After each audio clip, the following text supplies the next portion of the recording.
ইনশাআল্লাহ আজকের সংক্ষিপ্ত আলোচনার শুরুতে আমি প্রথমেই ধন্যবাদ জানাতে চাই আমাকে এখানে আমন্ত্রণ জানানোর জন্য। এখানে আসতে পেরে আমার বেশ ভালো লাগছে। আল্লাহ আজ্জা ওয়া জাল্লা এই কমিউনিটিকে বরকত দান করুন। এখানকার মসজিদটিতে সবসময় মানুষের উপস্থিতি বজায় থাকুক, বিশেষ করে ফজর এবং ঈশার সময়। এবং আল্লাহ যেন এই মসজিদটিতে তরুণদের উপস্থিতি দিয়ে ভরে রাখেন সকাল আর সন্ধ্যায়। আমিন ইয়া রব। আমি আজকে আপনাদেরকে যা বলতে চাই তা হলো আমি কিছু আয়াত সম্পর্কে ব্যাখ্যা করতে চাই, যার উপর আমি আগেও দুরূস দিয়েছি, কিন্তু আজকে একটু ভিন্ন আঙ্গিকে তা আপনাদের কাছে উপস্থাপন করার চেষ্টা করব। এছাড়াও আমি আসলে শুরুতে কোরআনের প্রেক্ষাপটের বাইরে থেকে কথা বলবো, আর তা হলো আমাদের সন্তানদের প্রতি যে সচেতনতা কাজ করে, এটা আসলে আমাদের দিনের ভিত্তি। ব্যাপারটা কোনো নতুন কিছু না, যা আমরা মাত্র উপলব্ধি করতে শুরু করেছি। আমাদের ভবিষ্যৎ প্রজন্মের জন্য যে চিন্তা কাজ করে, এটা আমরা পেয়েছি আমাদের পিতা ইব্রাহিম আলাইহিসসালামের কাছ থেকে। আসলে তারও আগে আমরা যেই সচেতন বাবার কথা জানতে পেরেছি, তিনি ছিলেন নূহ আলাইহিসসালাম। নূহ আলাইহিসসালাম তার সন্তানদের ব্যাপারে বেশ উদ্বিগ্ন ছিলেন। তিনি আল্লাহ তাআলার কাছে সন্তানদের উদ্ধারের জন্য প্রার্থনা করেছিলেন। তো আমাদেরকে সন্তানদের দ্বীনি বিষয়ে আমাদের সচেতনতা এই ধর্মে বহু পুরাতন ভিত্তি, এই ধর্মের একটি মৌলিক অংশ। আর আল্লাহ আজ্জা ওয়া জাল্লা আমাদের একটা বিষয় শিখাতে চেয়েছেন। আমাদের বেশ কয়েকবার এমন নবীদের ব্যাপারে জানিয়েছেন যাদের নিজ সন্তানদের মধ্যে সমস্যা ছিল। অনেকবার ইব্রাহিম আলাইহিসসালামকে আল্লাহ অত্যন্ত নেককার দুজন সন্তান দিয়েছিলেন। তাকে দিয়েছিলেন ইসমাইল এবং ইসহাক। তিনি দুজন অপূর্ব সন্তান পেয়েছিলেন, কিন্তু নূহ আলাইহিসসালাম তেমন পাননি। ইয়াকুব আলাইহিসসালাম কয়েকজন অনুগত সন্তান, আবার কয়েকজন সমস্যাগ্রস্ত সন্তান পেয়েছিলেন, তবে বেশিরভাগই অবাধ্য ছিলেন, তাই না? তার মানে আমাদের নবীদের মধ্যে এমন কয়েকজন সন্তানদের ব্যাপারে সমস্যায় পড়তে হয়, তাহলে আপনি আমরা যতই চেষ্টা করি না কেন, আমরা সন্তানদের ব্যাপারে আমাদের সমস্যাকে এড়িয়ে যেতে পারবো না। এটা আল্লাহর কদরেরই অংশ। আল্লাহ আমাদের কয়েকজনকে অনুগত সন্তান দান করবেন, কিংবা আমাদের কিছু সন্তান হবে অনুগত, আবার কিছু সন্তান হবে আমাদের জন্য পরীক্ষা স্বরূপ। আর আমাদের সব ধরনের সন্তানকে বড় করে তুলতে হবে। এটা আমাদের দিনেরই একটা অংশ, আমাদের জীবনের অংশ। দুটি বাচ্চা কখনোই একই রকম হবে না। কেবল একটা সূত্র প্রয়োগ করে আপনার সব বাচ্চাকে বড় করতে পারবেন না। উদাহরণস্বরূপ ইয়াকুব আলাইহিসসালামের কথাই ধরুন। আমরা এটা বিশ্বাস করি না যে তিনি ইউসুফ আলাইহিসসালামকে বেশি স্নেহ করেছিলেন এবং অন্যদের প্রতি কম যত্ন নিয়েছিলেন, তাই তারা অমন আচরণ করেছিলেন। তিনি একজন নবী ছিলেন। অবশ্যই একজন নবীর অন্যতম প্রধান কাজ হলো ন্যায়নিষ্ঠভাবে জীবনযাপন করা। আর আপনি যদি আপনার এক সন্তানের প্রতি স্নেহশীল হন আর অন্যদের প্রতি তা না করেন, তাহলে তাতে সুবিচার হলো না। আমরা ইয়াকুব আলাইহিসসালামের কাছে এমনটা আশা করি না। অর্থাৎ বাবা হিসাবে যতটুকু করা সম্ভব ছিল তিনি করেছিলেন। আলহামদুলিল্লাহ, শেষে তারা তওবাও করেছিলেন, আর এটা তার প্রতি আল্লাহর উপহার ছিল। কিন্তু যেমনটা আমি বলেছিলাম নূহ আলাইহিসসালামের ক্ষেত্রে, তার ছেলেরা শেষ পর্যন্ত তওবা করেনি। আবার তারা নবী ছিলেন দেখে আপনি হয়তো ভাবতে পারেন যে কারো খুব ভালো চাকরি থাকলে তাতে বাড়তি সুযোগ সুবিধা থাকে। যেমন আপনার কেউ খুব ভালো চাকরি করেন, তাই আপনার পুরো পরিবারের জন্য আপনি হেলথ ইন্স্যুরেন্স পাচ্ছেন, তাই না? একজন নবীর চাকরি তো বেশ ভালো পদের, তিনি আল্লাহর কর্মচারী। এখানে তো তিনি কিছু সুযোগ সুবিধা পেতেই পারেন। আমি অন্তত আমার পরিবারের ব্যাপারে নিশ্চিন্ত থাকতে পারি। কোনো নবীকেই তার পরিবারের নিশ্চয়তা দেওয়া হয়নি, না তার স্ত্রী, না তার সন্তান। এমনকি আমাদের নবী মুহাম্মদ রাসূলুল্লাহ সাল্লাল্লাহু আলাইহি সাল্লামের ক্ষেত্রেও একটা অভাবনীয় হাদিস।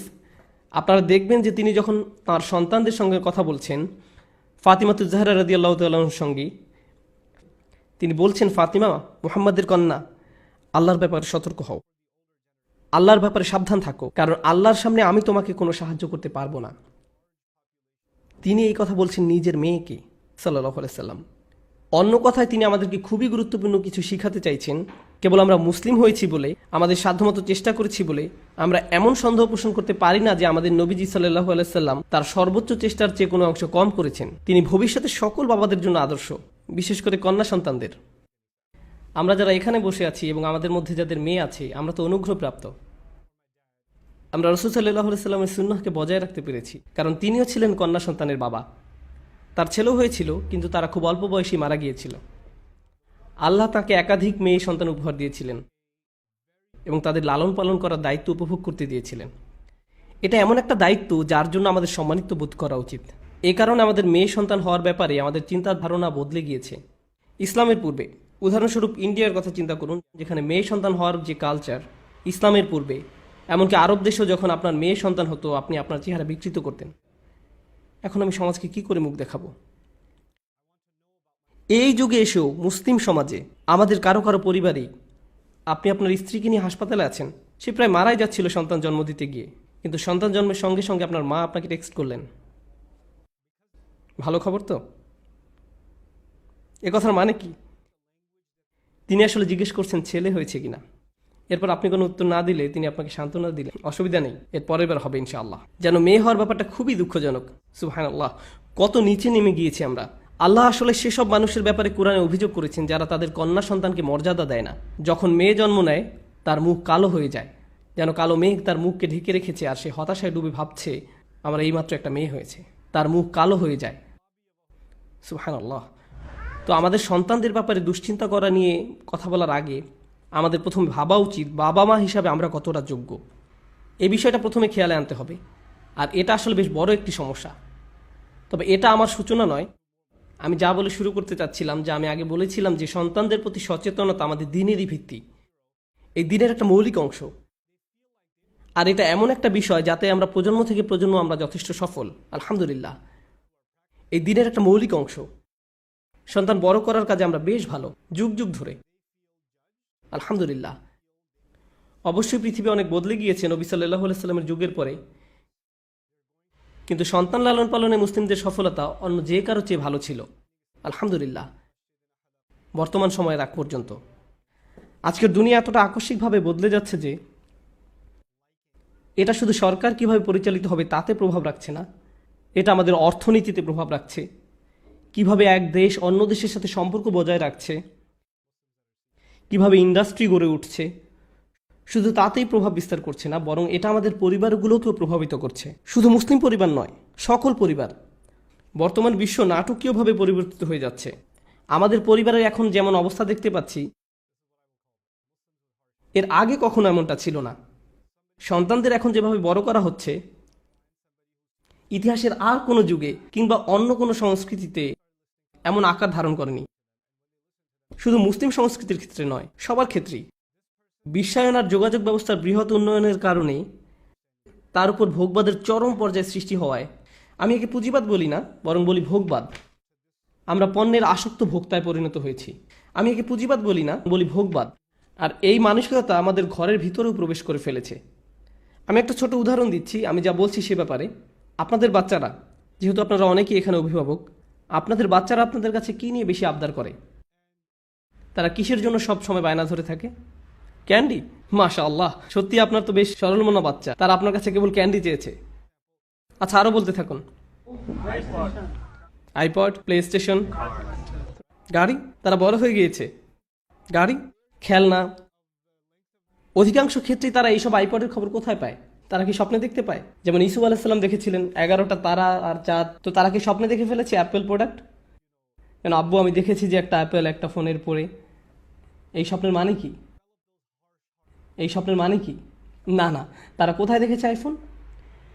হয় তাদের বন্ধুর কাছে আছে এসব, অথবা টিভিতে দেখেছে।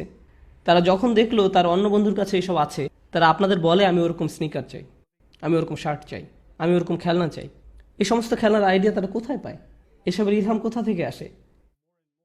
এগুলো এসেছে মিডিয়া থেকে। আমরা আমাদের বাচ্চাদের সামনে মিডিয়ার জগৎ উন্মুক্ত করে দেই, আর এই মিডিয়া বাচ্চাদেরকে তারা মূলত এসব খেলনার জন্য করজোর বায়না করতে শেখায়, যেন আমরা তাদের এই সমস্ত খেলনা কিনে দেই। আর তখন আমরা এগুলো কিনি। তাছাড়া বাচ্চারাই যে এসবের ক্ষেত্রে শিকার তা কিন্তু না, আমরাও এর অন্তর্ভুক্ত। আমরা যেসব ব্র্যান্ডের জামা পরি, আপনি আসলে নিজেকে খুব হাই ক্লাস মানুষ ভাবতে শুরু করেন। হঠাৎ করে যখন আপনি একটা দামি ঘড়ি পরেন, হঠাৎ যেন আপনার মনে হতে থাকে সব মানুষের ভিড়ে আপনার মান মর্যাদা বেড়ে গিয়েছে। যেই মুহূর্তে আপনি অ্যাপেল স্টোর থেকে একটা আইফোন হাতে নিয়ে বেরিয়ে আসলেন, হঠাৎ যেন আপনার নিজেকে খুব হ্যান্ডসাম লাগে। কিছু একটা তো হয়েছে। আমি বুঝতে পারছি না আমি কীভাবে এত কুল হয়ে গেলাম। এটা জাস্ট হয়ে গেল। আমরা আসলে ভেবে নেই মানুষ হিসাবে আমাদের মর্যাদা বেড়ে গিয়েছে এসব পণ্যের ক্রেতা হয়েছি বলে। আর আপনি যদি কোনো ব্র্যান্ডের কাপড় না পরেন, অথবা ওই ফোনটা যদি আপনার না থাকে, আপনার যদি এই খেলনাটা নেই অথবা ওই খেলনাটা নেই, কোনো কারণে আপনি অন্যদের সমমান সম্পন্ন নন, অন্যরা আপনার চেয়ে ভালো, শুধু এই কারণে যে তাদের হাতে যেটা আছে সেটা আপনারটার থেকে ভালো। তো আমরা মুসলিমরা, আমরা কেমন যেন অবচেতন ভোক্তায় পরিণত হয়ে গিয়েছি, এমনটাই আমাদের অবস্থা। আমরা এই সমাজে সন্তান লালনের কথা বলার আগে আমাদের এটা বুঝতে হবে যে আমাদের চারপাশে দুনিয়াতে আসলে কি হচ্ছে, আমাদের সকলের সঙ্গে কি হচ্ছে, আর সারা দুনিয়াতে কি হচ্ছে। কার্যকর উপায়ে সন্তান লালনের কথা ভাবার আগে আমাদের এসব ব্যাপার ভেবে দেখতে হবে। এটা বেশ বড় একটা সমস্যা। দ্বিতীয় বড় সমস্যাটা হলো আপনার কাছে সাফল্যের মানে কি? কিসে আপনার মর্যাদা বাড়ায়? এখন তো বাচ্চাদেরকে এই মানসিকতা দিয়ে বড় করা হচ্ছে যে তাদের মূল্য এসব প্রোডাক্ট দ্বারা নির্ধারিত হয়। যে ব্র্যান্ডের কাপড় পরছেন, যে বাসায় থাকছেন, যে গাড়িটা চালিয়ে তাকে স্কুলে দিয়ে আসছেন, যে ব্র্যান্ডের ব্যাগ কাঁধে নিচ্ছেন, এসব ব্যাপার এগুলো আপনার মূল্য যাচাই করছে। আর এর সাথে যোগ হয়েছে আরও একটা সমস্যা, জীবনে সফল হওয়া বলতে কি বোঝায়। সাফল্য সম্পর্কে আমাদের ব্যক্তিগত ধারণা 20, 30 কিংবা 40 বছর আগেও যা ছিল এখনও তাই আছে। মুসলিম বিশ্বের অধিকাংশের জন্যই ব্যাপারটা সত্য যে আমাদের মধ্যে কারো কারো হয়তো শিক্ষার ভালো সুযোগ ছিল না, কিংবা আপনাদের বাবা মায়ের সেই সুযোগ হয়নি, তো তারা তাদের সব ধরনের প্রচেষ্টা লাগিয়ে দেয় তাদের বাচ্চাকে শিক্ষিত করে তুলতে। আর আপনি আপনার জীবন থেকে এই শিক্ষা পেয়েছেন, তাই আপনি বলেন আমার বাচ্চার জন্য আমি সর্বোচ্চ শিক্ষা অর্জনের ব্যবস্থা করব। যদিও এই ইচ্ছা পূরণ করতে গিয়ে আপনাকে তাকে প্রাইভেট স্কুলে পাঠাতে হয়, বাড়ি ভাড়া নিতে হয়, অ্যাপার্টমেন্ট ভাড়া নিতে হয়, অস্বস্তিকর পরিবেশে থাকতে হয়, তারপরেও তাদের সুশিক্ষার স্বার্থে আপনি তা করতে রাজি আছেন। যদি আমার অস্বাভাবিক লোন নিতে হয় তাকে আইভি লিগ বা মেড স্কুলে পাঠাতে, কিংবা তাকে কোনো লিড প্রোগ্রামের অন্তর্ভুক্ত করতে, আমরা তা করতে রাজি আছি। কেন? কারণ আপনাদের কাছে সাফল্যের সবচেয়ে গুরুত্বপূর্ণ ধাপ কি? আপনাদের বাচ্চার সুশিক্ষা। আর এখানে যারা আপনাদের সন্তান, তাদেরকে এটা বারবার বলা হয়েছে তোমাকে শিক্ষা নিতেই হবে, তুমি একজন ব্যর্থ মানুষে পরিণত হবে যদি তুমি শিক্ষা না পাও, তোমাকে কলেজ পাশ করতে হবে, এটা পাশ করতে হবে, ওটা পাশ করতে হবে। আর আপনি যদি ইন্দো ভারতীয় অঞ্চলের হয়ে থাকেন তবে অবশ্যই আপনি একজন ব্যর্থ মানুষ যদি আপনি ফিজিশিয়ান হতে না পারেন। এ দুনিয়ায় আপনার থেকে আর আশা করার কিছু নেই। এখন আপনার জন্য কেবল একটাই দরজা খোলা আছে, আর সেটা হলো আখিরাত। আপনি সার্জন হতে পারেননি দেখে আপনার বাবা মা আপনার প্রতি অসন্তুষ্ট। আর ডেন্টিস্ট তো একেবারেই হবেন না। ডেন্টিস্ট হওয়া তো অপমানজনক, সেটা নিয়ে চিন্তা করে সময় নষ্ট করার দরকার নেই। এই আমাদের অবস্থা। তবে খেয়াল করুন, ফিজিশিয়ান হওয়া আমাদের একটা নির্দিষ্ট গোষ্ঠীর কাছে কেন এত গুরুত্বপূর্ণ? আপনি জানেন কেন? কারণ এতে সবচেয়ে বেশি টাকা আসে। এজন্য না যে আপনি কারো জীবন বাঁচাতে পারছেন কিংবা মানবতার সাহায্য করছেন। এ ধারণার সাথে ফিজিশিয়ান হওয়ার কোনো সম্পর্ক নেই। যদি ডাক্তার আর বাস ড্রাইভারদের বেতন সমান হতো তবে দেশি কমিউনিটি বাচ্চাকে ডাক্তার বানানোর জন্য এত লাফালাফি করতো না। আমাদের মাঝে কোনো উৎসাহ নেই নিজের সন্তানকে পৃথিবীর উদ্ধারকর্তা হিসেবে দেখার। না, নেই। বাবা মা খুব খুশি হয়ে যায় যখন দেখে ছেলে ডাক্তার হয়ে ফিরেছে, কিন্তু ছেলে বলছে আমি 3 বছরের জন্য চলে যাব, আমি বন্যা কবলিত এলাকায় যাব, 3 বছরের জন্য কাজ করব, এরপর আমি সোমালিয়া যাব, তারপর পাকিস্তান যাব, তারপর বাংলাদেশ যাব, তারপর মালয়েশিয়াতে। আমি শুধু সেবাদান করব, বেতন নিব না, কোনো লাভের জন্য কাজ করব না। তখন সেই বাবা মা বলবে, ইয়া আল্লাহ, আমরা আমাদের সব টাকা পয়সা ঢেলে দিয়েছি তোমাকে ডাক্তার বানাবার জন্য, আর এখন তুমি এইসব করবে? তোমার তো সেই রকমের রক্তচোষা মেশিনের অংশ হওয়া উচিত ছিল, ইন্স্যুরেন্স বা ফার্মাসিউটিক্যাল কোম্পানিগুলোর অংশীদার। আমরা তো তোমাকে তাই বানাতে চেয়েছিলাম। তুমি কেন মানুষের জীবন বাঁচাবে? তোমার সমস্যা কি? এই হলো আমাদের অবস্থা। এদিকে আমরা ভাবি আমাদের ছেলে মেয়েদের মাঝে ঝামেলা আছে। আমাদের উচিত আয়নায় নিজেদের দেখা। আমরা আসলে কাদের তৈরি করছি? কোনো একটা ব্যাপার একদম গোড়া থেকে পরিবর্তন হয়ে গিয়েছে। আমাদের কাছে সাফল্য হলো টাকা পয়সা। শিক্ষা সম্পর্কে আমাদের ধারণা হলো এমন একটা ক্যারিয়ার যাতে অনেক টাকা আসে। সবকিছুর মূলই অর্থ সম্পদ। আপনি যদি সফল হন এর মানে যে আপনার কাছে অনেক টাকা পয়সা আছে। আপনি যদি সফল হন তার মানে এই যে আপনি শিক্ষা অর্জন করেছেন। শিক্ষা অর্জন করেছেন কোন ফিল্ডে? যেখানে আপনার একটা ভালো ক্যারিয়ার হবে, যার মানে যেখানে আপনি অনেক টাকা পয়সা পাবেন। এটাই এখন সাফল্য। সবশেষ কথা একই। এই ধারণা কিন্তু আগেকার যুগে ছিল না। আগেকার যুগের ধারণা ভিন্ন ছিল। আগে সকলের ধারণা ছিল আপনি শিক্ষিত হয়েছেন এর মানে হচ্ছে আপনি নিজেকে বুঝেন, আপনার চারপাশের জগৎটাকে বুঝেন, আর আপনি পৃথিবীকে আরো সুন্দর বাসযোগ্য করে তোলার জন্য কাজ করছেন। আর এর জন্য কখনো আপনাকে ইতিহাস পড়তে হবে, কখনো সামাজিক বিজ্ঞান পড়তে হবে, কখনো পলিটিক্যাল সায়েন্স পড়তে হবে, কখনো আপনার মিডিয়া নিয়ে পড়াশোনা করতে হবে, কখনো সাংবাদিকতা নিয়ে পড়াশোনা করতে হবে। সমাজে অবদান রাখতে হলে বিভিন্ন ফিল্ডে পড়াশোনা করতে হবে। কেবল একটা ক্ষেত্র নিয়েই পড়ে থাকলে চলবে না। আর তাছাড়া সবচেয়ে সফল কমিউনিটি যেদিক থেকে বিচার করুন না কেন, আমেরিকার সবচেয়ে সফল কমিউনিটি হলো তারাই যারা নিজেদের ছেলে মেয়েদেরকে কেবল একটা ক্ষেত্রে সীমাবদ্ধ করে রাখেনি। আমার এক বন্ধু বলেছিল যদি স্টিফেন স্পলবার্গ পাকিস্তানি ঘরে জন্ম নিতেন তিনি একজন ডাক্তার হতেন। কেন? কারণ আপনি জানেন সেখানকার অবস্থা। তুমি ফিল্ম স্কুলে পড়তে চাও, এসবের মানে কি? তুমি কি মেডিসিন শাস্ত্রে ফেল করেছো? আপনি আপনার বাবা মায়ের ব্লাড প্রেশার বাড়িয়ে দিবেন। এখন চলুন সন্তান বড় করা সম্পর্কে অল্প কিছু কথা বলি। সবচেয়ে আগে আমাদের মানসিকতা বদলাতে হবে। তারা যদি আমাদের মাঝে সফলতার সঠিক সংজ্ঞা খুঁজে না পায়, তারা যদি আমাদের ব্যক্তিত্বের প্রতিফলন দেখতে না পায়, তবে আমরাও এটা আশা করতে পারি না যে তারা সফলতার সঠিক মানে নিজ থেকে বুঝে নিয়েছে। তাদের কাছে এই দিক নির্দেশনা আমাদের পক্ষ থেকেই আসতে হবে। আমরা জানি সবসময় কথা বলি, আমাদের কাছে যে বিষয়গুলো সবসময় গুরুত্বপূর্ণ, যখন স্বামী স্ত্রী পরস্পরের সঙ্গে কথা বলেন তখন বাচ্চা তা শুনতে থাকে, তাই না? সব সময় তাদের কান সবসময় খোলা থাকে। এখন আপনারা যদি বিল সংক্রান্ত কথা বলেন, বাড়ি ভাড়া নিয়ে কথা বলেন, কিংবা আপনারা সবসময় মুভি নিয়ে কথা বলেন, কিংবা অন্য পরিবার সম্পর্কে কেবল বাজে কথা বলেন, তারা কি করে না করে এসব আলোচনা করেন, সন্তানরা ভেবে নিবে যে বড়রা এমনই, আমার বাবা মা এসব করে, ভেবে নিবে যে বড়রা এমনই। এগুলোই তাদের জীবনে গুরুত্বপূর্ণ হয়ে দাঁড়াবে। কিন্তু আপনি আর আপনার স্ত্রী যদি কোরআন নিয়ে কথা বলেন, আখিরাত নিয়ে কথা বলেন, অন্যের জন্য ভালো কিছু করার কথা বলেন, কাউকে সাহায্য করার কথা বলেন, তারা আপনারটা দেখেই শিখে নেবে। আপনার তাকে লেকচার দিতে হবে না, এই ব্যাপারে তারা কেবল আপনাকে দেখবে। সবচেয়ে কার্যকর প্যারেন্টিং সেটাই, যেখানে বাচ্চাকে কোনো কাজ করাতে বাবা মায়ের কোনো কিছু বলতে হয় না, তারা দেখতে দেখতে শিখে ফেলে, কারণ তারা এসবই সবসময় দেখছে। আপনাদের মধ্যে অনেকেই ভাবেন যে আমি যদি নোমান ভাইয়ের লেকচারগুলো নিয়ে এসে বাচ্চাদেরকে বসিয়ে শোনাতে পারতাম, ইনশাআল্লাহ এরপর তারা ভালো হয়ে যেত। শুধু কয়েকটা ইউটিউব ভিডিও আর সমস্যা সমাধান হয়ে যাবে, এতে আসলে কোনো উপকার হবে না। আর আপনি হয়তো এতদিনে সেটা বুঝে ফেলেছেন। আর আপনিই হচ্ছেন আপনার সন্তানদের প্রকৃত কাউন্সিলর। আমি আমার সন্তানের প্রকৃত কাউন্সিলর। আমাদের তাদের সবচেয়ে ভালো বন্ধু হতে হবে। আর এরপরের কথা হচ্ছে বিশ্বের পরিবর্তন। আপনি জানেন পুরনো যুগে বাবা মায়ের সাথে সন্তানদের একটা প্রাকৃতিক সম্পর্ক বিরাজ করত, কিন্তু নতুন যুগে আব্বু দিনের বেশিরভাগ সময় অফিসে কাজ করেন, বাসায় আসেন ক্লান্ত হয়ে। আর যে সময় তিনি ক্লান্ত হয়ে বাসায় আসেন তখন অধিকাংশ বাচ্চাই ঘুমিয়ে পড়েছে। আর যখন তিনি অফিসে যান বাচ্চারা তখনও ঘুমিয়েই থাকে। আর তেমন যদি নাও ঘটে, তিনি হয়তো যাওয়ার আগে বাচ্চাদের 5 মিনিটের জন্য দেখতে পান, যখন তারা ব্রেকফাস্ট করছে। তিনিও চলে যান, তারাও চলে যায়। তার মানে 7 দিনের মাঝে 5 দিনই বাবা আর বাচ্চার মাঝে কোনো কথোপকথন হয় না। তাও যদি হয় সেটা, তুমি হোমওয়ার্ক শেষ করেছো, আচ্ছা যাও আমার জন্য পানি নিয়ে আসো, এতটুকুই। এর মাঝেই সীমাবদ্ধ। তারপরে আসে ছুটির দিন। কিন্তু ছুটির দিনগুলোতে এখানে দাওয়াত থাকে, ওখানে পার্টি থাকে, আপনার 12টা পর্যন্ত ঘুমানো লাগে, বাসার কিছু কাজ করতে হয়, ইত্যাদি ইত্যাদি। আপনি তখনও সন্তানদের সঙ্গে সময় কাটান না, তাদের সঙ্গে সত্যিকারের কথাবার্তা বলেন না, তাদের সাথে আপনার আসলে কোনো যোগাযোগই নেই। এটাই মূল সমস্যা। আমাদের বাচ্চাদের জন্য সময় বের করে নিতে হবে সপ্তাহের মাঝে আর সপ্তাহের শেষে। এটাই আপনার এবং আমার জন্য কার্যকরী উপদেশ।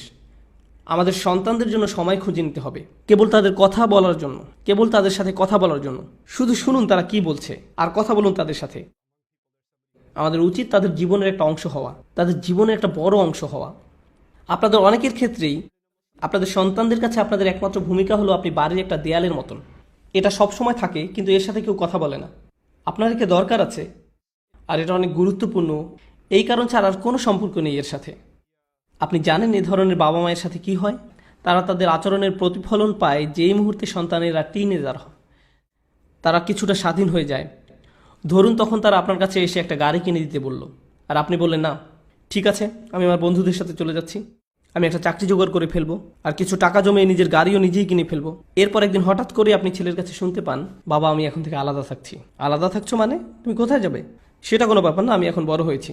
আর এখন আপনি দৌড়ে মসজিদে আসেন, ইয়ামু সাহেব আমাকে একটা সূরা বলে দিন, একটা দোয়া বলে দিন যাতে আমার ছেলেটা ভালো হয়ে যায়। ইয়ামু সাহেব, এভাবে কোনো সমস্যার সমাধান হয় না, এভাবে কোনো সমস্যার সমাধান হয় না। যখন তাদের বয়স 17, 18, 19, 20 হয়ে গিয়েছে, তখন জরুরি সংকট অনুভব করলে চলবে না। তাদেরকে গড়ে তুলতে হবে আরও অনেক আগে থেকে। এখন আমি কিছু প্র্যাকটিক্যাল উপদেশ দিতে চাই সেসব অভিভাবকদের জন্য যাদের সন্তানদের বয়স 10-এর নিচে। হাত তুলুন প্লিজ, যাদের সন্তানদের বয়স 10-এর কম। খুব বেশি নেই, আলহামদুলিল্লাহ।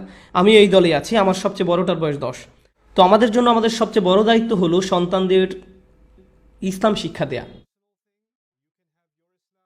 আমাদের পক্ষ থেকে তাদের ইসলাম শিক্ষা দেয়া।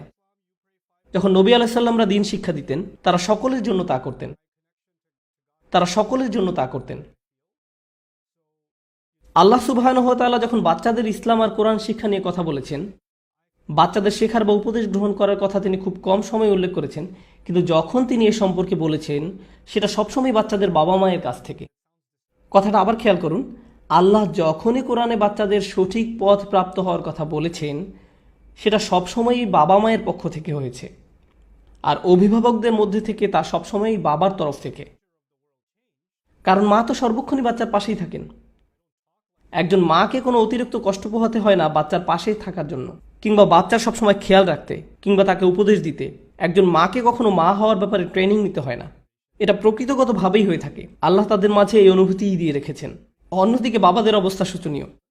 আমাদের একটা ট্রেনিংয়ের মধ্যে দিয়ে যেতে হয় সত্যিকারের বাবা হওয়ার জন্য। প্রকৃতিগতভাবে আমাদের মাঝে এই অনুভূতি আসে না। কেবল আপনার সন্তান জন্ম নিয়েছে বলেই যখন একজন মা তার সন্তানকে জন্ম দেন, তার সব আবেগ অনুভূতি বদলে যায়, মুহূর্তেই সব বদলে যায়। কিন্তু একজন বাবার ক্ষেত্রে 3-4 দিন পার হওয়ার পর যখন বন্ধুরা জিজ্ঞেস করে, তোমার তো শুনেছি বাবু হয়েছে, বলে হ্যাঁ, কিন্তু আমি এখনো ধরতে পারিনি কি হয়েছে। কেউ আপনাকে বুঝিয়ে দিলে আপনি বুঝতে পারেন ব্যাপারটা। আমি কি বলছি বুঝতে পারছেন? আমি এখনো ধরতেই পারিনি কি হয়েছে, কারণ বাবা হওয়ার যে উপলব্ধি তা স্বভাবগতভাবে আমাদের মাঝে আসে না। আমাদের এই অনুভূতি গড়ে তুলতে হয়, তাই না? এই জন্য আল্লাহ হযরত লুকমানের কথা বলছেন। তিনি কিভাবে সঠিক সুযোগটা বেছে নিচ্ছেন বাচ্চার সাথে কথা বলার জন্য। আমরা দেখেছি ইয়াকুব আলাইসাল্লাম তার সন্তানদের সাথে কথা বলছেন। আমরা ইব্রাহিম আলাইসাল্লামকে পেয়েছি, তিনি তার সন্তানদের ঠিক একই উপদেশ দিয়েছেন যা ইয়াকুব আলাইসাল্লাম বলেছেন। খুব চমৎকার বিষয়টা, কারণ এ থেকে বোঝা যায় একজন বাবা তার সন্তানদের প্রতি দায়িত্ব পালন করছেন। তাকে শুধু এটা শিখিয়ে নয় যে নিজেকে কিভাবে গড়ে তুলতে হবে, বরং তাকে কিভাবে একজন বাবা হতে হবে সেটাও শিখিয়েছেন। আমরাই আমাদের সন্তানদেরকে শিখাবো কিভাবে একদিন ভালো বাবা হতে হবে। কারণ ইব্রাহিম আলাইসাল্লাম শিখিয়েছিলেন ইসহাক আলাইসাল্লামকে, ইসহাক আলাইসাল্লাম শিখিয়েছিলেন ইয়াকুব আলাইসাল্লামকে। এক্ষেত্রে কোরআন কি বলছে? ইব্রাহিম এবং ইয়াকুব অর্থাৎ একজন দাদা আর তার নাতি একদম একই কথা বলছেন। তারা কি কথাটা একই সময় বলেছেন? না, দুজনে সম্পূর্ণ আলাদা দুই প্রজন্মের। এই কথা বলছেন ইব্রাহিম আলাইসাল্লাম। ইব্রাহিম আলাইসাল্লাম বলেছিলেন ইসমাইল এবং ইসহাক আলাইসাল্লামকে। ইয়াকুব আলাইসাল্লাম বলেছিলেন তার 11 জন সন্তানকে।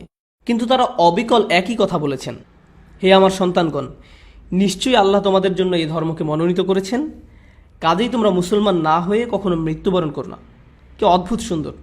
আল্লাহ বলছেন দাদা আর নাতি একই উপদেশ দিচ্ছেন। কেন? কারণ একই তারবিয়াহ বংশানুক্রমে চলে এসেছে। এই তারবিয়াহ কিভাবে একজন ভালো সন্তান হতে হবে শুধু সে বিষয় নয়, বরং এক সময় কিভাবে একজন ভালো বাবা হতে হবে তা নিয়ে। এটা সেই তারবিয়ার বৈশিষ্ট্য। অন্য কথায়, আমরা আমাদের সন্তানদেরকে তারবিয়া দিয়ে যাব যখন তারা পরিণত বয়স্ক হয়ে যাবে। আমরা তাদের সন্তানদের লালন পালন ব্যাপারে উপদেশ দিব। আর আমরা যদি আমাদের দায়িত্ব সঠিকভাবে পালন করতে পারি, আমরা যদি পেছনে ফিরে তাকাই, দেখব আমাদের অনেকের বাবা মা আমাদের প্রতি দুর্ব্যবহার করেছেন। অনেকের বাবা মা এমন ছিলেন, তারা তাদের বাচ্চাকে গালিগালাজ করতেন, তিরস্কার করতেন, অপমান করতেন। তাই যখন তাদের সন্তানের বাচ্চা হয়, তারা বলে আমি আমার বাবার চেয়ে ভালো বাবা হব, আমার বাবার মতো আমি হব না, আমি আমার বাচ্চাকে খুব ভালোবাসবো, আমি তার জন্য এই করব সেই করব। কিন্তু আমরা শেষে ঠিক আমাদের বাবার মতনই হয়ে যাই। সত্যিটা শুনতে আমরা পছন্দ করি বা না করি, কোনো না কোনোভাবে ঠিক তাই ঘটে। তো আমরা এখনও শিখছি প্রজন্মের পর প্রজন্মের প্রভাব। যদি আমরা আমাদের কাজ ঠিকমতো করতে পারি, তবে এটা ছাড়াও এখানে একটা গুরুত্বপূর্ণ প্রশ্ন আছে। ইব্রাহিম আলাইসাল্লাম আর ইয়াকুব আলাইসাল্লামের সন্তানেরা কি সমগুণ সম্পন্ন ছিলেন? ইব্রাহিম আলাইসাল্লামের সন্তান কে ছিলেন? ইসমাইল আর ইসহাক। আর ইয়াকুব আলাইসাল্লামের সন্তান কে ছিলেন? ইসু আলাইসাল্লাম, বিনিয়ামিন আর বাকি ভাইরা। তারা কি সমান গুণ সম্পন্ন ছিলেন? না, কিন্তু উপদেশ তো একই রয়ে গিয়েছে, তাই না? ঠিক একই পরামর্শ। আল্লাহ এখানে শিখাচ্ছেন যে আপনার বাচ্চারা সহজ হোক কিংবা জটিল হোক, আপনাকে আপনার কর্তব্য করে যেতে হবে। অভিভাবকত্বের কিছু অংশ কখনোই পরিবর্তন হয় না, তবে কিছু ক্ষেত্রে পরিবর্তন হয়। কিন্তু এই বিষয়ে অভিভাবকত্বের কোনো রূপান্তর ঘটবে না। আপনার সন্তানকে আপনার দ্বীনের শিক্ষা দিতেই হবে। এটা আপনার তরফ থেকেই ঘটবে। এই কাজটা কারি সাহেব করে দিবেন না, ইমাম বা খতিব সাহেব করে দিবেন না, আপনাকেই করতে হবে। তো এখন আমি আসল কথায় ফিরে আসি।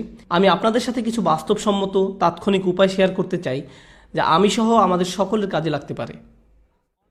এটা আমার ব্যক্তিগত ধারণা যে ইসলামী শিক্ষা ব্যবস্থায় একটা বিপ্লব ঘটা দরকার। আমি এই কথা দ্বারা কি বোঝাতে চাচ্ছি? এখন ইসলামিক স্টাডিজ হচ্ছে আলিমদের জন্য। একজন আলিম পড়াশোনা করবেন ফিকহ, হাদিস, তাফসির, আকীদা এসব নিয়ে। তারা এসব কিছু নিয়ে পড়াশোনা করে একজন আলিম হবেন, আর তারা এই বিষয়সমূহ নিয়ে অনেক উচ্চ লেভেলের পড়াশোনা করবেন। কিন্তু ঠিক তাদের নিচেই আরেকটি লেভেল আছে, যেটা আমাদের আসলে তৈরি করে নিতে হবে। এটা তেমন একটা দেখা যায় না এখনো। আমাদের সৃষ্টি করতে হবে ইসলামী শিক্ষার এমন একটা লেভেল যেখানে আমরা কেবল আমাদের দৈনিক জীবনযাপনের জন্য ইসলাম শিখব। আমি এখানে ফিকহ শিক্ষার কথা বলছি না, আমি বলছি বাবাদের প্রতি উপদেশের কথা, স্ত্রীদের প্রতি উপদেশের কথা, এরকম একটা কারিকুলাম, কিভাবে একজন ভালো মুসলিম স্ত্রী হতে হয়, কিভাবে একজন ভালো মুসলিম স্বামী হতে হয়, কিভাবে একজন ভালো মুসলিম বাবা হতে হয়, কিভাবে একজন ভালো মুসলিম ছেলে হতে হয়, ভালো মেয়ে হতে হয়, আল্লাহ কি কি উপদেশ দিয়েছেন এই ব্যাপারে আমাদের একজন ভালো মানুষে পরিণত করার উদ্দেশ্যে। এটাই হলো শিক্ষা। সত্যিকারের শিক্ষা মানে এই না যে আপনি C++ জানেন, আপনার মাইক্রোসফটের উপর একটা সার্টিফিকেশন আছে, আপনার সিস্কোয়ের উপর সার্টিফিকেশন আছে, আর এর সাথে আপনার অ্যাকাউন্টিংয়ের উপর একটা ডিগ্রি আছে, আপনি MBA করেছেন। এত কিছুর মানে হলো আপনি জানেন কিভাবে টাকা পয়সা বানাতে হয়। এর দ্বারা কেবল এটাই বোঝা যায় যে আপনি অর্থ উপার্জনের পথ জানেন। এই শিক্ষা আপনাকে একজন ভালো মানুষে পরিণত করে না। আমি এমন অনেক ফিজিশিয়ানদেরকে চিনি যারা মানুষ হিসাবে জঘন্য। আমি এমন অনেক প্রোগ্রামারদেরকে চিনি যারা মানুষ হিসাবে অত্যন্ত ভয়াবহ। তারা একেবারে জাহিল, তারা একজন ভালো বাবা হওয়ার ব্যাপারে অনভিজ্ঞ। তাদের এত শিক্ষা কি কাজে আসলো? এসব কেবল বুদ্ধিমত্তার শ্রম। আপনার ফ্যাক্টরিতে আপনি কেবল একজন দক্ষ শ্রমিক। এটা যদিও একটা ভার্চুয়াল ফ্যাক্টরি, কিন্তু আপনি একজন শ্রমিক ছাড়া আর কিছুই না। আমাদেরকে ইসলামী শিক্ষা ব্যবস্থায় এক বৈপ্লবিক পরিবর্তন আনতে হবে, যে শিক্ষা ব্যবস্থার মূল লক্ষ্য সবাইকে আরো ভালো মানুষে পরিণত করা, আদব শিখানো। কিছু বিশেষ দিকে আমাদের সাহায্য প্রয়োজন, যা আগে কখনো প্রয়োজন হয়নি। আমি আপনাদের বলেছিলাম যে আমাদের ঘরের ভিতর যা হচ্ছে সেটাও বর্তমানে টার্গেট করা হচ্ছে। বেশিরভাগ মুসলিম বাবা এখন জানেনই না ভালো বাবা হওয়ার মানে কি। এগুলো আমাদের কাছে খুব সহজ এবং স্বাভাবিক ছিল আগে। এই দায়িত্বগুলো বোঝা খুব একটা কঠিন ছিল না। কিন্তু এখন বৈশ্বিক পরিবর্তনের কারণে, আমাদের জীবনযাপন পদ্ধতির পরিবর্তনের কারণে আমাদের এসব আবার শিখতে হবে। এই জ্ঞানের কাছে ফিরে এসে আবার নতুন করে শিখতে হবে। বিশেষ করে কিভাবে সন্তান লালন পালন করতে হয় তা জানতে হবে। আপনারা এক সেট CD পাবেন, আমার মনে হয় অনলাইনে MP3ও পেয়ে যেতে পারেন। আমি চাই আপনারা সবাই সেটা শুনবেন। সিডিগুলো আমার করা না, এমন একজন ভাই করেছেন যাকে আমি খুব বেশি সমাদর করি, ভাই Hisham Al Awadi. Children around the messenger, তার একটি সিরিজ হলো চিলড্রেন অ্যারাউন্ড দ্য মেসেঞ্জার আর মাদার্স অফ বিলিভার্স। এই দুইটি সিরিজ আমি চাই এখানে সবাই, বিশেষ করে বাবারা, তাদের সম্পূর্ণ পরিবার নিয়ে শুনবেন। চিলড্রেন অ্যারাউন্ড দ্য মেসেঞ্জার, বাবারা তাদের সম্পূর্ণ পরিবার নিয়ে শুনবেন। এটা খুবই গুরুত্বপূর্ণ। এটা আমাকে গভীরভাবে উপকৃত করেছে, আর এটা সাধারণ অভিভাবকদেরও অত্যন্ত উপকারে আসবে। এগুলো আমাদের খুব স্বল্প রিসোর্স হলেও অত্যন্ত মূল্যবান। আমাদের এই সুবিধাগুলো কাজে লাগাতে হবে। আর ইনশাআল্লাহ আমাদের পুরো পরিবারের উচিত এই লেকচারগুলো শোনা। আপনারা আইপ্যাডে রাখতে পারেন, কিংবা গাড়িতে বসেই সবাই একসাথে শুনতে পারেন। আপনার বেশ কাজে আসবে। আপনার সন্তানকে সঙ্গে নিয়েই কোরআন তেলাওয়াত করুন। একজন কারি ডেকে তাকে দিয়ে তেলাওয়াত করাবেন না, কাজটা নিজেই করুন। আপনার সন্তানকে সঙ্গে নিয়েই করুন। মাওলানা সাহেব আসুন, কোরআন পড়ান, পড়ে বাসায় চলে যান। আর আপনি, আপনার সময় নেই এসবের জন্য? আপনার যদি কোরআনের জন্য হাতে সময় না থাকে, তাহলে আপনার বাচ্চাকে কেন কোরআনের জন্য সময় বের করে নিতে হবে? আপনার সন্তানের সঙ্গে বসুন আর 20 মিনিট ধৈর্য ধরুন। শয়তান আসবে, সে আপনাকে বারবার হাই তুলতে বাধ্য করবে। আপনার তখন পিপাসা হবে, ঘুম আসবে, আপনার হঠাৎ মনে পড়ে যাবে যে আপনার একটা মিটিংয়ের কথা। এত সব কিছু এই 20 মিনিটের মধ্যেই হবে। কেন? কারণ আপনি এই 20 মিনিট কোরআনের জন্য দিতে চাইছেন, আর শয়তান সেটা ঘৃণা করে, সে সহ্য করতে পারে না। কিন্তু এই 20 মিনিট ধৈর্য রাখুন, নিজেকে সমর্পণ করুন আপনার বাচ্চার জন্য, পুরো পরিবারকে সঙ্গে নিন। দিনের একটা সময় আমরা সবাই একসাথে বসবো, আর আমরা সবাই কোরআন পড়বো, কোরআনের ব্যাখ্যা শুনবো, না হয় অন্তত অনুবাদ শুনবো সকলে একসঙ্গে। যদি 1 ঘন্টার জন্য তা সম্ভব না হয়, তবে অন্তত 10 মিনিটের জন্য তা করুন, তাতেও হবে। কেবল শুনুন, কোরআনের অল্প কিছু অংশ 10 মিনিটের জন্য, তেলাওয়াত ছাড়া আর এটুকু করুন। তেলাওয়াতের জন্য আমি কতটুকু সময় রাখতে বলেছি? 20 মিনিট। আর অনুবাদের জন্য বা তাফসির অথবা ব্যাখ্যা শোনার জন্য কতক্ষণ? 10 মিনিট। তো প্রতিদিন মোট কতক্ষণ? এই 30 মিনিট আপনি আর আপনার গোটা পরিবার আল্লাহর উদ্দেশ্যে কিছু করলেন। আমি পরামর্শ দিব মাগরিব আর ঈশার মধ্যবর্তী সময়টা বেছে নিতে। ঠিক আছে, আপনি হয়তো বলবেন আমার বাচ্চাদের পরীক্ষা চলছে, এখন মে মাস, সেমিস্টার শেষ হোক আগে। আচ্ছা ঠিক আছে, আমি এটা মেনে নিলাম, কিন্তু গ্রীষ্মের ছুটিতে আপনারা এই কাজটা করবেন, প্রতিদিন মাত্র 30 মিনিট। এমনটা বলবেন না আমি আমার বাচ্চাকে কোন প্রোগ্রামে ভর্তি করব। আপনি আপনার বাচ্চার প্রোগ্রাম, অন্য সব প্রোগ্রাম পরের ব্যাপার। আমাদের এভাবে বোঝাপড়া করে নিতে হবে। ইসলাম অটো পাইলটের মতন ধরলে চলবে না। আর আমি এটা বলেই আমার কথা শেষ করতে চাই। আমি কি বোঝাতে চাইছি? আমরা আসলে একটা মুসলিম সমাজে বড় হয়েছি। আমাদের মধ্যে অধিকাংশরই, আমার নিজেরও, আমাদের বাবা মায়ের কখনো আমাদের ঈমান সম্পর্কে দুশ্চিন্তা করতে হয়নি। তারা এমন দুশ্চিন্তাগ্রস্ত ছিলেন না যে আমার ছেলে কি খ্রিস্টান হয়ে যাবে, নাকি সে নাস্তিক হয়ে যাবে, কিংবা ইহুদি হয়ে যাবে। এসব নিয়ে তাদের মাথা ব্যথা ছিল না। তারা ভাবতেন না আমার ছেলে জুমার নামাজ না পড়ে অন্য কোথাও ঘুরতে গেল কিনা। তারা এসবের ব্যাপারে চিন্তাগ্রস্ত ছিলেন না। তাদের মনে এমন কোনো আশঙ্কা আসতো না। তাদের ভাবতে হতো না যে তাদের ছেলে কোনো গ্যাংয়ে যোগ দিল কিনা, কিংবা ড্রাগ নিল কিনা, কিংবা বাড়ি ছেড়ে পালিয়ে যাবে কিনা। তো তো ইসলাম শিখানোর ব্যাপারে তাদের খুব একটা ভাবতে হয়নি, কারণ গোটা সমাজ আপনাকে কোনো না কোনো ভাবে তা শিখিয়ে দিচ্ছিল। স্কুল থেকে সে শিক্ষা পেয়েছেন, সব জায়গায় আপনি আজানের ধ্বনি শুনতে পেতেন। সমাজ আপনাকে ইসলামের সান্নিধ্যে নিয়ে এসেছিল। এখানে কি সেই সমাজ আছে? না। তাহলে এখানে আপনি আপনার বাচ্চাকে সেভাবে বড় করতে পারবেন না যেভাবে আপনার বাবা মায়েরা করেছিলেন। আপনি ধারণা করে নেন যে সবকিছু ঠিকঠাক মতো হয়ে যাবে, সব ঠিক হয়ে যাবে, আমরা তো ভালোভাবেই সব পার করেছি। ভাই, আপনি তা পেরেছেন কারণ আপনি সম্পূর্ণ ভিন্ন একটা দুনিয়ায় বসবাস করতেন, আর এখন অন্য এক দুনিয়া। এখানে কোনো নিশ্চয়তা নেই যে আপনার বাচ্চারা ইসলামকে ধরে রাখবে, কোনো গ্যারান্টি নেই, একেবারেই নেই। এই পরিবেশটা শুধু গাড়ির কালো ধোঁয়ায় দূষিত হয়েছে তা নয়, এখানে যেই দূষণ ঘটছে তা হলো কুফর। এই পরিবেশটা, মানুষ এখন সন্দেহবাতিক হয়ে গিয়েছে। আমি আপনাদের বলে শেষ করতে পারবো না কত টিনেজার আমার কাছে এসেছে যারা ইসলামের ব্যাপারে সন্দিহান। তারা শুধু সন্দিহান তা নয়, তারা প্রতিনিয়ত অসংখ্য বাজে মন্তব্য শুনে থাকে দিন সম্পর্কে। তার উপর আমরা টেক্সাসে থাকি, আমরা অনেক খারাপ কথা শুনি। আজকে সকালেই 2 মরমন খ্রিস্টান ছেলে জুমার আগে আমার বাসায় এসেছিল। দরজায় নক করলো, খুলে দেখলাম 2টা বাচ্চা ছেলে, টিনেজ ছেলেরা দাওয়াত দিচ্ছে।